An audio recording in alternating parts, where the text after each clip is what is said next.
Ça a été vraiment, je pense que dans le monde de la construction, ceux qui voulaient connaître quelque chose sur la maison individuelle passaient par Cambrai.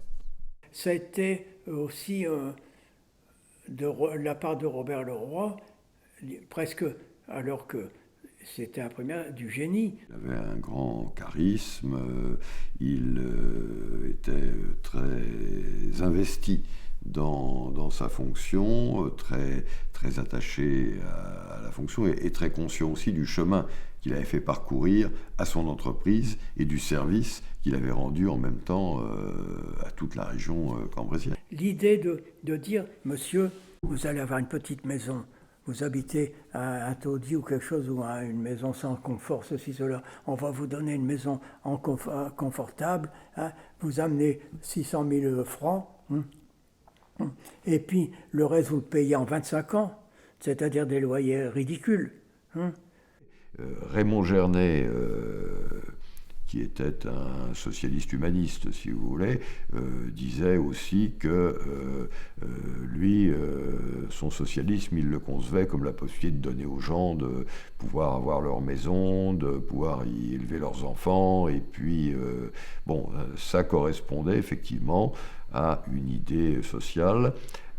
Moi, j'étais aussi sensible à ça et ça me plaisait bien. Martin Martine a été, un territoire d'expérience.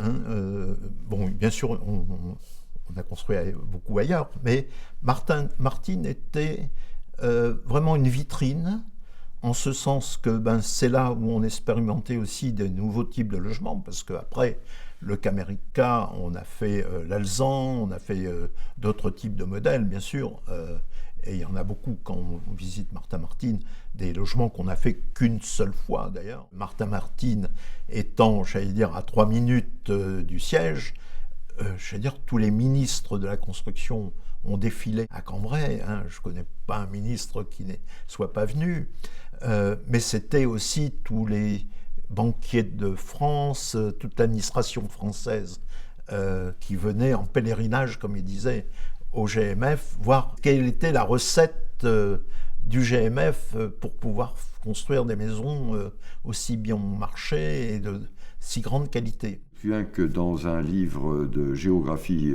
sur la région Nord-Pas-de-Calais, un des grands géographes de l'époque a parlé de ce quartier nouveau construit sur un plateau qui domine Cambrai. Les géographes s'étaient intéressés un petit peu aussi à cette réalisation. On avait une ferme qui se situait à Ouin, tout près de Cambrai, qui nous permettait en fait de réaliser un logement en bois, grandeur nature, pour vraiment permettre de voir comment le logement allait être. On le faisait visiter à l'ensemble de notre personnel qui, en plus de ça, mettait des observations. J'ai le souvenir, par exemple, on mettait la cuisine pour que la ménagère puisse voir en dehors.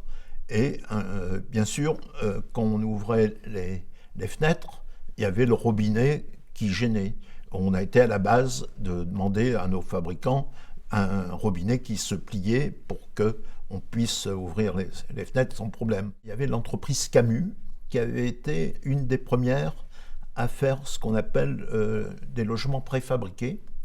Et la particularité de Camus, en plus, c'est qu'ils avaient été innovateurs en ce sens qu'ils mettaient des briques en fond de moule. Ça allait très très vite en termes de montage d'une maison, puisque les 4 murs arrivaient, avec l'alimentation électrique à l'intérieur, de l'isolation également.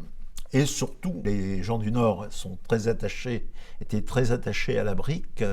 C'était d'avoir, une maison qui avait de la brique pré-maçonnée. J'ai le souvenir qu'en 1971, on a fêté notre 10 millième logement. 20 ans après, on en était à 170 000 logements construits. À un moment donné, je vais vous donner un chiffre, on dessinait 50 000 logements par an en dessin. 50 000. En esquisse, des fois c'était une esquisse où les logements n'apparaissaient pas, mais c'était les rues, mais on savait combien on allait mettre de logements, on faisait une étude.